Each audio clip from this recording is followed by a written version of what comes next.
take a pick like this or a screwdriver, just get behind, pry the glass forward as much as possible.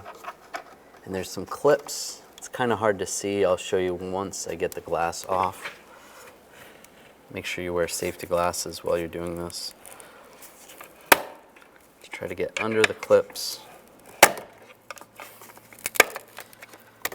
And then just pry the pick in there and just pry sideways.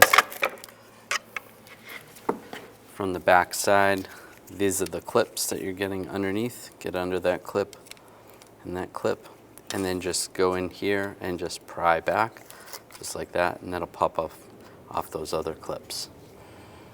It's a good idea to wear gloves while you're doing this also. Just line this up. And then right in the center, just push and lock it in. You could even take a rag and just put it on the center. You do not want to push on the edges right here. You're just going to shatter the glass. So push in the center till it locks in place.